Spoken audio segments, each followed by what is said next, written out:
Bengaluru rave party వ్యవహారంలో అడ్డంగా దొరికిపోయిన నటి హేమపై కరాటే కళ్యాణి షాకింగ్ కామెంట్ చేసింది. నేను మూవీ ఆర్టిస్ట్ అసోసియేషన్ జాయింట్ సెక్రటరీగా చెబుతున్నా, తప్పు చేసిన వారిని వదిలిపెట్టొద్దు. తప్పు చేస్తే ఎవరైనా ఒకటే. రేవ్ పార్టీలో పాల్గొన్న వారిని శిక్షించాలని కరాటే కళ్యాణి అన్నారు. హేమని మూవీ ఆర్టిస్ట్ అసోసియేషన్ నుంచి సస్పెండ్ చేస్తున్నట్లు తెలిపింది. అంతేకాకుండా హేమని ఎవరూ ఇరికించలేదు. ఆమె నోట్లో నూట ఆగదు. ఆమె కోపమే ఆమెకి శత్రువు అయింది. అయ్యో హేమక్క, ఇలా అయిపోయావేంటి? నిన్ను చూస్తే జాలేస్తుందని ఎద్దేవా చేసింది. ఈ కేసు నుంచి హేమ త్వరగా బయటపడాలని కోరుకుంటున్నా. ఆమెకి మంచి జరగాలని మనస్ఫూర్తిగా కోరుకుంటున్నా. తప్పు చేసినందుకు శిక్ష అయితే ఖచ్చితంగా ఉంటుంది. Rule is rule, rule for all. కాబట్టి హేమని ఇండస్ట్రీ నుంచి సస్పెండ్ చేస్తారు. ఇది మాత్రం నేను చెప్పగలను అంటూ షాకింగ్ కామెంట్స్ చేసింది.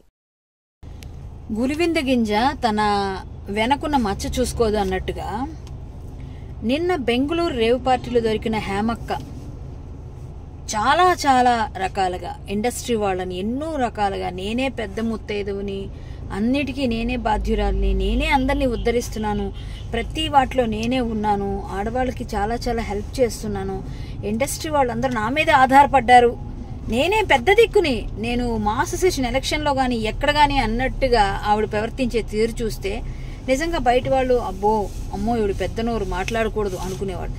ఎవ్వరిని వదలకుండా పిచ్చి పిచ్చిగా అందరినీ ఏదో విధంగా గొడవలు చేస్తున్న ఆమె చేసినవన్నీ మనం చూసాం.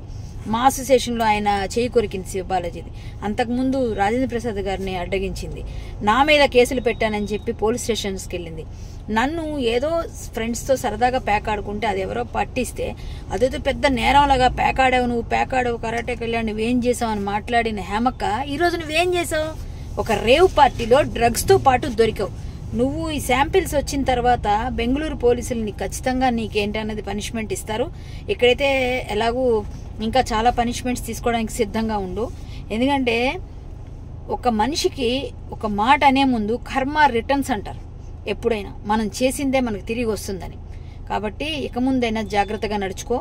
దేవుడి దయ వల్ల నీకు ఆ డ్రగ్స్తో ఏ సంబంధం లేకుండా, నీకు ఏ శాంపిల్స్లో ఎటువంటి ఇది లేకుండా నువ్వు ఉండాలని నేను మరొక్కసారి దేవుణ్ణి కోరుకుంటున్నాను. Good luck.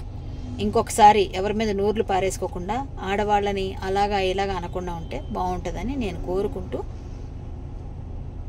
హేమకు అర్థమైంది ఇప్పటికైనా?